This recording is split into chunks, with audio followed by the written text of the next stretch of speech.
Es tiempo de hablar de Jesús.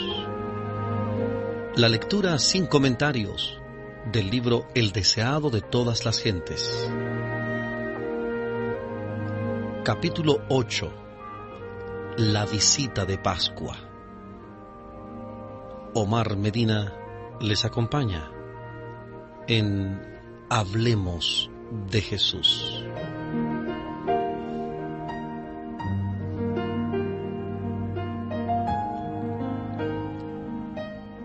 Entre los judíos, el año 12º era la línea de demarcación entre la niñez y la adolescencia. Al cumplir ese año, el niño hebreo era llamado hijo de la ley y también hijo de Dios.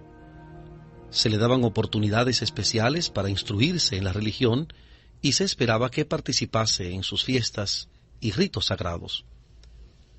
De acuerdo con esta costumbre, Jesús hizo en su niñez una visita de Pascua a Jerusalén. Como todos los israelitas devotos, José y María subían cada año para asistir a la Pascua, y cuando Jesús tuvo la edad requerida, le llevaron consigo. Había 3 fiestas anuales, la Pascua, el Pentecostés y la fiesta de las cabañas, en las cuales todos los hombres de Israel debían presentarse delante del Señor en Jerusalén. De estas fiestas, la Pascua era la más concurrida. Acudían muchos de todos los países donde se hallaban dispersos los judíos. De todas partes de Palestina venían los adoradores en grandes multitudes. El viaje desde Galilea ocupaba varios días y los viajeros se unían en grandes grupos para obtener compañía y protección. Las mujeres y los ancianos iban montados en bueyes o asnos en los lugares escabrosos del camino. Los hombres fuertes y los jóvenes viajaban a pie. El tiempo de la Pascua correspondía a fines de marzo o principios de abril, y todo el país era alegrado por las flores y el canto de los pájaros. A lo largo de todo el camino había lugares memorables en la historia de Israel, y los padres y las madres relataban a sus hijos las maravillas que Dios había hecho en favor de su pueblo en los siglos pasados. Amenizaban su viaje con cantos y música, y cuando por fin se vislumbraban las torres de Jerusalén, todas las voces cantaban la triunfante estrofa: En tus atrios descansarán nuestros pies, oh Jerusalén. Reine la paz dentro de tus muros y la abundancia en tus palacios. El libro de Salmos, capítulo 122, versículos 2 y 7. Salmos 122, 2 y 7. La observancia de la Pascua empezó con el nacimiento de la nación hebrea. La última noche de servidumbre en Egipto, cuando aún no se veían indicios de liberación, Dios le ordenó que se preparase para una liberación inmediata. Él había advertido al faraón del juicio final de los egipcios e indicó a los hebreos que reuniesen a sus familias en sus moradas. Habiendo asperjado los dinteles de sus puertas con la sangre del cordero inmolado, habían de comer el cordero asado, con pan sin levadura y hierbas amargas. Hacían de comerlo, dijo, ceñidos sus lomos, sus zapatos en sus pies y su bordón en su mano, y lo comerán apresuradamente. Es la Pascua de Jehová. Éxodo capítulo 12, versículo 11. Éxodo 12, 11. A la medianoche, todos los primogénitos de los egipcios perecieron. Entonces el rey envió a Israel el mensaje: salgan de en medio de mi pueblo, y vayan, sirvan a Jehová, como han dicho. Éxodo capítulo 12, versículo 31. Los hebreos salieron de Egipto como una nación independiente. El Señor había ordenado que la Pascua fuese observada anualmente. Y, dijo él, cuando les dijeren sus hijos, ¿qué rito es este de ustedes? Ustedes responderán, es la víctima de la Pascua de Jehová, el cual pasó las casas de los hijos de Israel en Egipto, cuando hirió a los egipcios. Y así de generación en generación había de repetirse la historia de esa liberación maravillosa. La Pascua iba seguida de los 7 días de panes ácimos. El segundo día de la fiesta se presentaba una gavilla de cebada delante del Señor, como primicias de la mies del año. Todas las ceremonias de la fiesta eran figuras de la obra de Cristo. La liberación de Israel del yugo egipcio era una lección objetiva de la redención, que la Pascua estaba destinada a rememorar. El cordero inmolado, el pan sin levadura, la gavilla de las primicias representaban al Salvador. Para la mayor parte del pueblo que vivía en los días de Cristo, la observancia de esta fiesta había degenerado en formalismo. Pero ¿cuál no era su significado para el Hijo de Dios? Por primera vez el niño Jesús miraba el templo, veía a los sacerdotes de albos vestidos cumplir su solemne ministerio, contemplaba la sangrante víctima sobre el altar del sacrificio. Juntamente con los adoradores, se inclinaba en oración mientras que la nube de incienso ascendía delante de Dios. Presenciaba los impresionantes ritos del servicio pascual. Día tras día, veía más claramente su significado. Todo acto parecía ligado con su propia vida. Se despertaban nuevos impulsos en él. Silencioso y absorto, parecía estar estudiando un gran problema. El misterio de su misión se estaba revelando al Salvador. Arrobado en la contemplación de estas escenas, no permaneció al lado de sus padres, buscó la soledad. Cuando terminaron los servicios pascuales, se demoró en los atrios del templo, y cuando los adoradores salieron de Jerusalén, él fue dejado atrás. En esta visita a Jerusalén, los padres de Jesús desearon ponerle en relación con los grandes maestros de Israel. Aunque era obediente en todo detalle de la palabra de Dios, no se conformaba con los ritos y las costumbres de los rabinos. José y María esperaban que se le pudiese inducir a reverenciar a esos sabios y a prestar más diligente atención a sus requerimientos. Pero en el templo, Jesús había sido enseñado por Dios, y empezó enseguida a impartir lo que había recibido.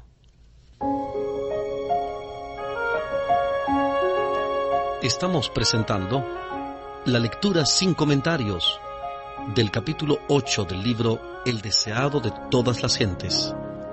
Capítulo 8. La visita de Pascua.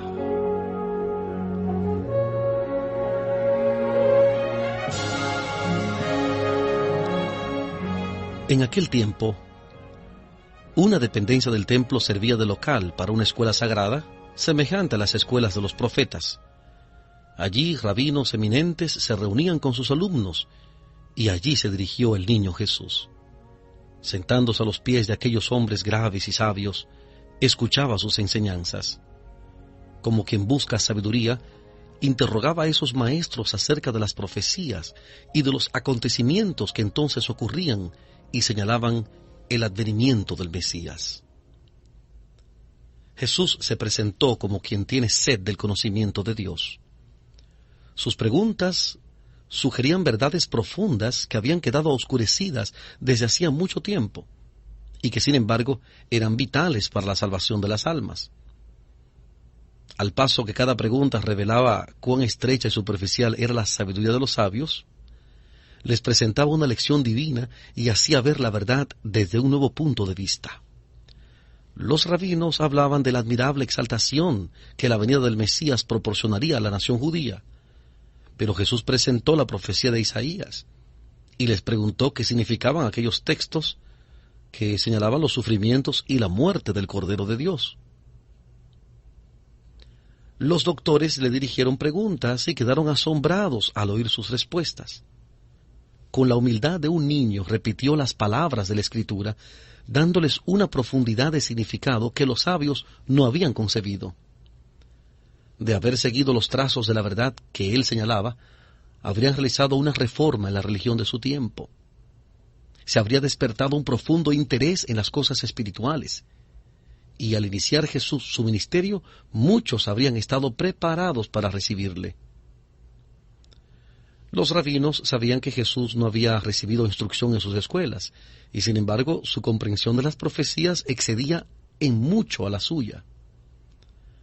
En este reflexivo niño Galileo discernían grandes promesas.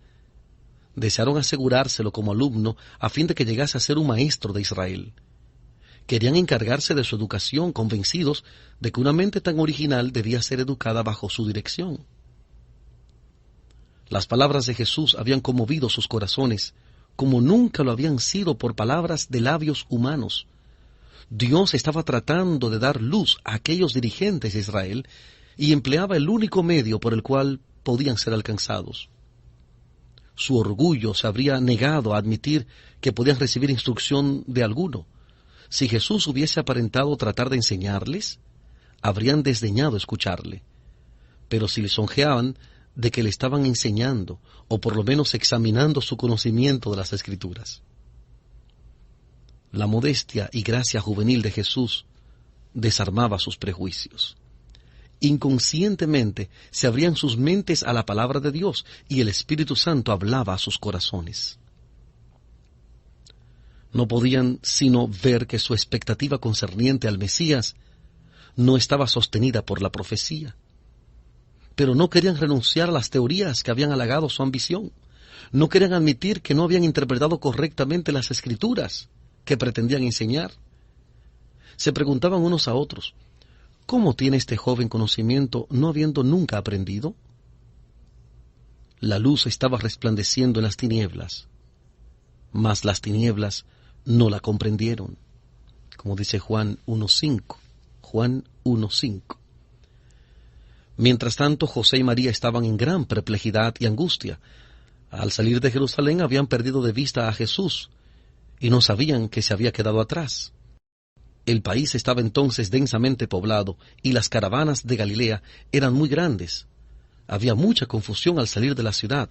Mientras viajaban, el placer de andar con amigos y conocidos absorbió su atención y no notaron la ausencia de Jesús hasta que llegó la noche. Entonces, al detenerse para descansar, echaron de menos la mano servicial de su hijo. Suponiendo que estaría con el grupo que los acompañaba, no sintieron ansiedad. Aunque era joven, habían confiado implícitamente en él, esperando que cuando le necesitasen, estaría listo para ayudarles, anticipándose a sus menesteres como siempre lo había hecho. Pero ahora sus temores se despertaron. Le buscaron por toda la compañía, pero en vano. Estremeciéndose, recordaron cómo Herodes había tratado de destruirle en su infancia. Sombríos presentimientos llenaron sus corazones y se hizo cada uno amargos reproches. Volviendo a Jerusalén, prosiguieron su búsqueda. Al día siguiente, mientras andaban entre los adoradores del templo, una voz familiar les llamó la atención. No podían equivocarse. No había otra voz como la suya, tan seria y ferviente, aunque tan melodiosa. Estamos presentando la lectura sin comentarios del capítulo 8 del libro El deseado de todas las gentes. Capítulo 8. La visita de Pascua. Hablemos de Jesús.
Continuamos con la presentación de este capítulo 8 del libro El deseado de todas las gentes, la visita de Pascua.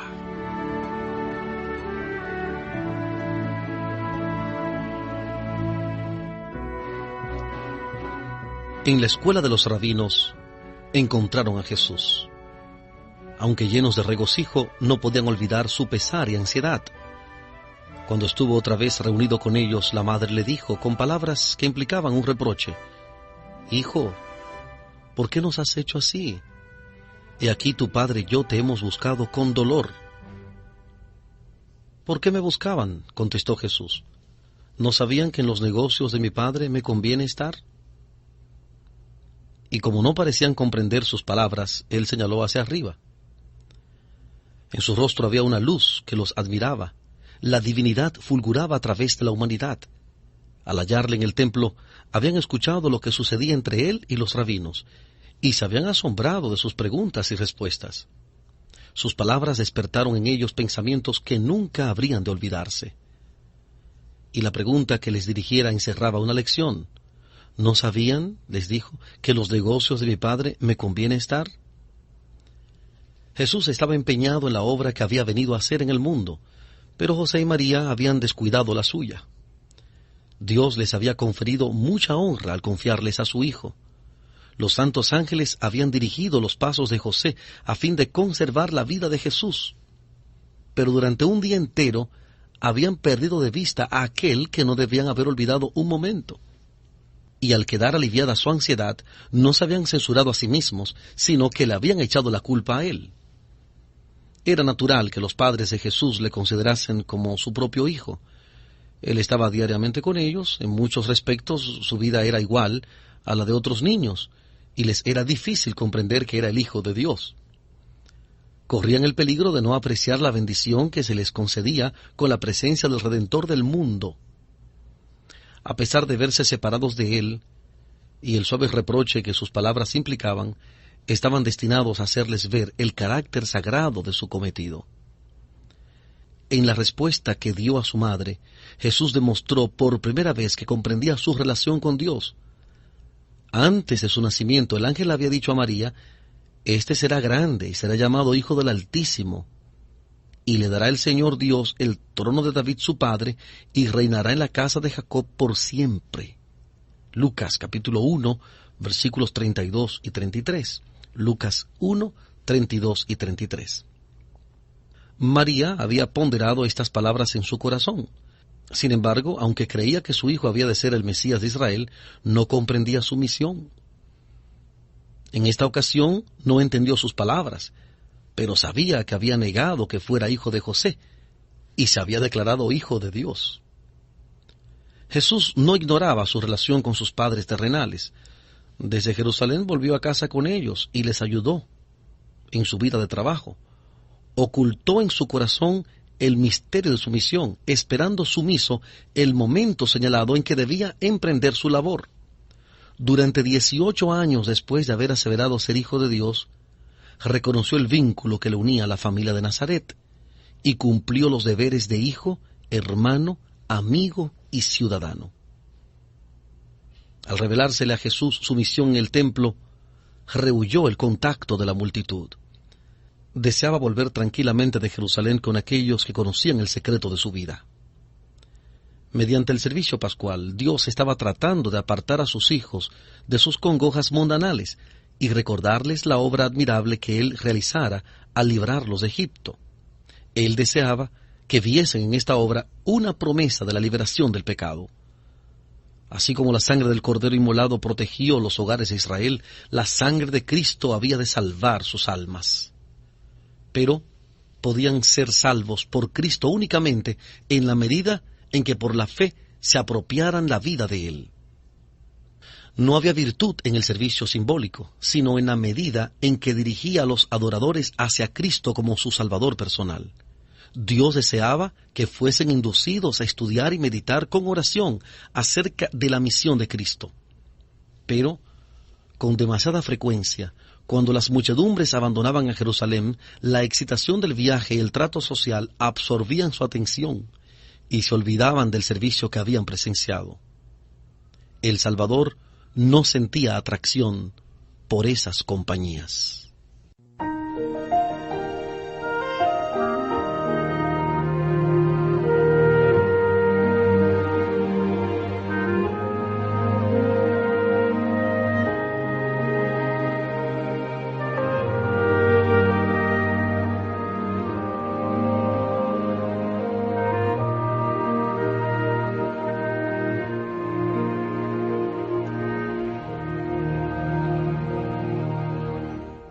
Jesús esperaba dirigir la atención de José y María a las profecías referentes a un Salvador que había de sufrir, mientras volviese solo con ellos de Jerusalén. En el Calvario trató de aliviar la pena de su madre. En estos momentos también pensaba en ella. María había de presenciar su última agonía y Jesús deseaba que ella comprendiese su misión, a fin de que fuese fortalecida para soportar la prueba cuando la espada atravesara su alma. Así como Jesús había estado separado de ella y ella le había buscado con pesar 3 días, cuando fuese ofrecido por los pecados del mundo, lo volvería a perder 3 días. Y cuando saliese de la tumba, su pesar se volvería a tornar en gozo. Pero cuánto mejor habría soportado la angustia de su muerte si hubiese comprendido las Escrituras hacia las cuales trataba ahora de dirigir sus pensamientos. Si José y María hubiesen fortalecido su ánimo en Dios por la meditación y la oración, podrían haberse dado cuenta del carácter sagrado de su contenido y no habrían perdido de vista a Jesús. Por la negligencia de un día perdieron de vista al Salvador, pero el hallarle les costó 3 días de ansiosa búsqueda. Por la conversación ociosa, la maledicencia o el descuido de la oración, podemos en un día perder la presencia del Salvador, y pueden requerirse muchos días de pesarosa búsqueda para hallarle y recobrar la paz que habíamos perdido. En nuestro trato mutuo, debemos tener cuidado de no olvidar a Jesús, ni pasar por alto el hecho de que no está con nosotros. Cuando nos dejamos absorber por las cosas mundanales de tal manera que no nos acordamos de aquel en quien se concentra nuestra esperanza de vida eterna, nos separamos de Jesús y de los ángeles celestiales. Estos seres santos no pueden permanecer donde no se desea la presencia del Salvador ni se nota su ausencia. Esta es la razón por la cual existe con tanta frecuencia el desaliento entre los que profesan seguir a Cristo. Muchos asisten a los servicios religiosos y se sienten refrigerados y consolados por la palabra de Dios. Pero, por descuidar la meditación, la vigilancia y la oración, pierden la bendición y se hallan más indigentes que antes de recibirla. Con frecuencia les parece que Dios los ha tratado duramente. No ven que ellos tienen la culpa. Al separarse de Jesús, se han privado de la luz de su presencia. Sería bueno que cada día dedicásemos 1 hora de reflexión a la contemplación de la vida de Cristo. Deberíamos tomarla punto por punto y dejar que la imaginación se posesione de cada escena, especialmente de las finales. Y mientras nos espaciemos así en su gran sacrificio por nosotros, nuestra confianza en Él será más constante, se reavivará nuestro amor y quedaremos más imbuidos de su espíritu. Si queremos ser salvos al fin, debemos aprender la lección de penitencia y humillación al pie de la cruz. Mientras nos asociamos unos con otros, podemos ser una bendición mutua. Si pertenecemos a Cristo, nuestros pensamientos más dulces se referirán a Él. Nos deleitaremos en hablar de Él. Y mientras hablemos unos a otros de su amor, nuestros corazones serán enternecidos por las influencias divinas. Contemplando la belleza de su carácter, seremos transformados de gloria en gloria en la misma semejanza. Segunda de Corintios capítulo 3, versículo 18. Segunda de Corintios 3:18.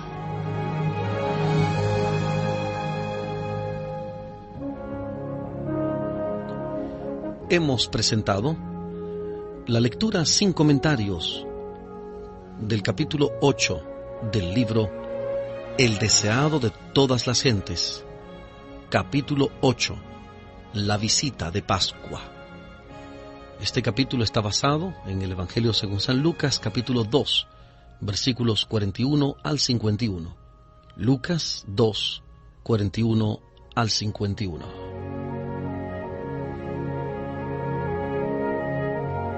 Omar Medina les agradece la fina gentileza de la atención dispensada. Que Dios les bendiga. Hablemos de Jesús.